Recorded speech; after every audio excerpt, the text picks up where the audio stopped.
Hello everybody, कैसे हो आप लोग। तो इससे पहले वाले वीडियो में हमने सीखा था मल्टीप्लिकेशन ऑफ टू मैट्रिसेज और आज हम पढ़ेंगे properties of multiplication of matrix. तो एनसीईआरटी हमारे एनसीईआरटी में यही तीन प्रॉपर्टीज़ दी गई है जिसको हम पढ़ेंगे। वैसे तो ये कुछ खास इंपॉर्टेंस रखती नहीं है एग्ज़ाम में, लेकिन फिर भी एनसीईआरटी से पढ़ा रहे हैं होल, तो ये भी सोचे पढ़ा देते हैं। तो सबसे पहला लॉ है एसोसिएटिव लॉ। इससे पहले भी हमने एसोसिएटिव लॉ पढ़ा हुआ है जो कि हमारे प्रीवियस क्लासेस में हमने पढ़ा था। लेकिन इसमें एसोसिएटिव लॉ क्या बोलता है कि अगर कोई भी तीन मैट्रिक्स दिया हुआ है, जैसे यहाँ मैंने तीन मैट्रिक्सेज ले ली है ए बी और सी, तो उसके लिए अगर ए इंटू बी, पहले ए इंटू बी करेंगे फिर सी से मल्टीप्लाई करेंगे तो वो इक्वल होगा अगर पहले बी इंटू सी करके ए से मल्टीप्लाई करें तो।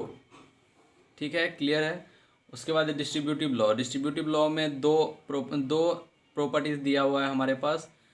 तो ये भी तीन मैट्रिसेस के लिए ही है। अगर कोई भी तीन मैट्रिक्स दिया हुआ है ए बी एंड सी, तो A into B plus C equals to A B plus A C होता है।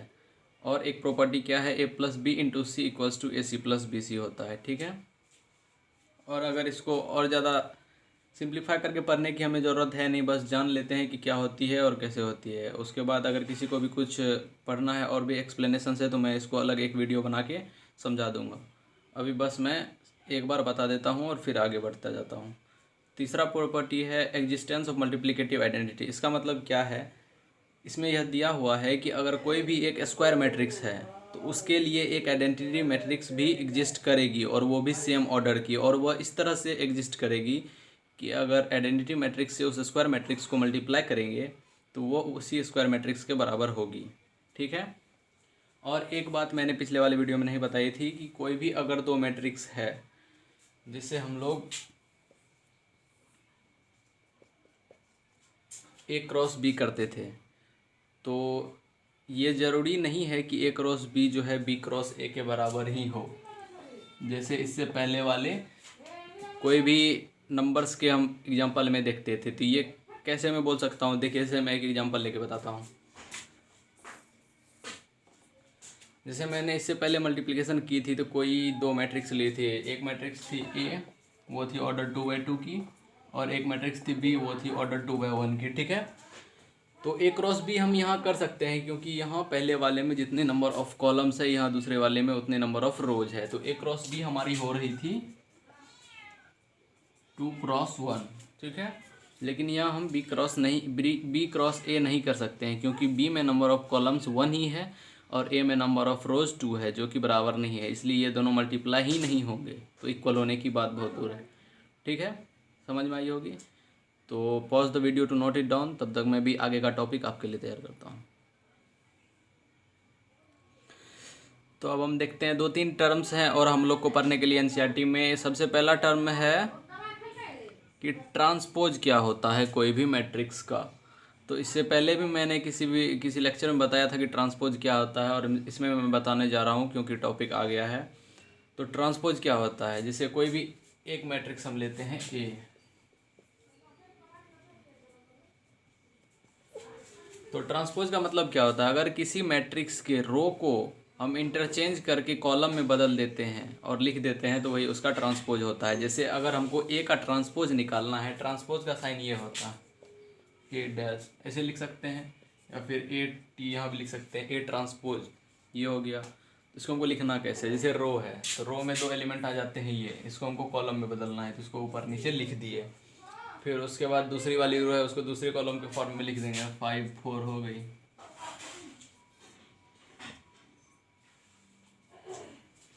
तो ये सिंपल तरीके से निकल गई हमारी ट्रांसपोज, और कुछ खास इसमें करना है नहीं। जो रो है उसको कॉलम में चेंज करना है और जो कॉलम है उसको रो में चेंज करना है। जैसे यहाँ देखिए, हम लोग तो रो को कॉलम में चेंज कर रहे थे, लेकिन यहाँ तो कॉलम भी रो में चेंज हो गई। पहले वाले की कॉलम देखिए 3 5 एलिमेंट है, दूसरे वाले की रो में देखिए 3 और 5 एलिमेंट है। तो ट्रांसपोज समझ में आ गई होगी। ट्रांसपोज को नोट कीजिए और इस पर कुछ क्वेश्चंस बनाइए, और इसके बाद हम चलते हैं प्रॉपर्टीज ऑफ ट्रांसपोज। तो अब हम देखते हैं प्रॉपर्टीज ऑफ ट्रांसपोज जो हमारे एनसीईआरटी में दिया हुआ है, और ये चार प्रॉपर्टी हमारे एनसीईआरटी में दिया हुआ है। तो सबसे पहले लिखा हुआ for any matrices A and B of any order, मतलब कोई भी ऑर्डर का रहे। दो मैट्रिसेज हमने ले लिया है, सबसे पहला प्रॉपर्टी क्या बोलता है, अगर किसी भी मैट्रिक्स का हम ट्रांसपोज निकाले, ठीक है, और उसके ट्रांसपोज का एक बार और ट्रांसपोज निकाले तो वही वाला मैट्रिक्स हमारे पास फिर से आ जाएगा। जैसे इसका मैं एक एग्जांपल लेके समझाता हूँ आप लोग को।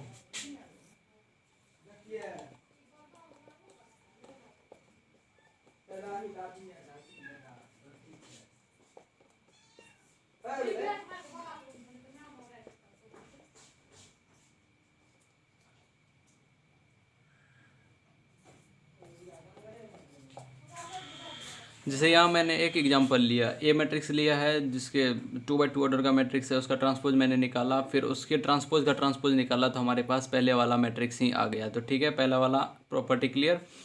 अब उसके बाद हम देखते हैं दूसरा वाला प्रॉपर्टी। दूसरा वाला प्रॉपर्टी में क्या बोल रहा है, अगर के मतलब हो गया कांस्टेंट, अगर किसी भी कांस्टेंट से किसी भी मैट्रिक्स को मल्टीप्लाई करते हैं और उसका ट्रांसपोज हम निकालते हैं तो वो कांस्टेंट तो बाहर आ जाएगा और जो ट्रांसपोज जिस मैट्रिक्स का निकालेंगे वो ऐसे ही रह जाएगा। तो जैसे चलिए अब हम देखते हैं, जैसे यही ए मैट्रिक्स है, ठीक है, इसमें हम किसी कांस्टेंट से मल्टीप्लाई करते हैं। अगर हम यहाँ 3 से मल्टीप्लाई करते, ठीक है, और ये सब हम नहीं करते, अगर 3 से मल्टीप्लाई भी करते तो ये हो जाता 9 6 3 15।